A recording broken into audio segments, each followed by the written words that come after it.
Telugu cinema తెరపై అతి తక్కువ కాలం బతికే ఒక సినిమా పాత్ర ఉంది. దురదృష్టం కొద్దీ అది అతి ముఖ్యమైన పాత్రనే. అదే హీరో సరసన నటించే హీరోయిన్.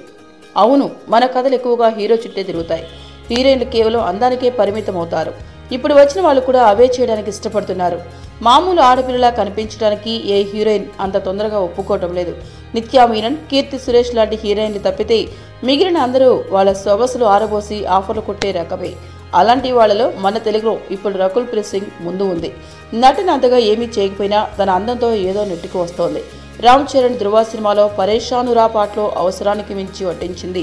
ఈ మధ్యనే పల్లెటూరు అమ్మాయిగా రారుండే వేడికి చూద్దాంలో కూడా అందాన్ని చూపించే అవకాశం లేదు, కానీ దొరికిన ప్రతి చోట చెలరేగిపోయిందనే చెప్పాలి. కాకపోతే ఎప్పుడు అటువంటి రోల్సే వస్తాయని ఏంటి నమ్మకం చెప్పండి? కాస్త నటన కూడా నేర్చుకుంటే మంచిది కదా.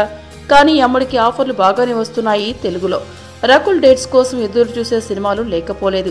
ఇక్కడే రకుల్కి కొత్త సమస్య వచ్చి పడింది. దువ్వాడ జగన్నాథం సినిమాల్లో పూజ చూపించిన సొగసులకు తెలుగు యూత్ అంతా ఆవగా చూస్తూ ఉండిపోయారనే చెప్పాలి. దీనితో రకుల్ డేట్స్ దొరక్కపోతే పోనివ్వండి, పూజ హెగ్డెన్ తీసుకుందామని యూటర్న్ తీసుకుంటున్నారు ప్రొడ్యూసర్లు. తీసుకున్నారు, కానీ రకుల్, పూజ ఇద్దరు అందాల ఆరపోతలో బీభత్సం కావచ్చు, కానీ మంచి నటన ఉన్న పాత్రలు ఇస్తే ఎంతవరకు చేయగలరు అనేది ప్రశ్నార్థకమే. పూజ ఈ విషయంలో ఇంకా చాలానే నేర్చుకోవాలని తెలుస్తోంది. మరి ముందు వీళ్ళ ప్రయాణం ఎలా ఉండబోతుందో చూడాలి. ఏంటండి, వీడియో నచ్చిందా?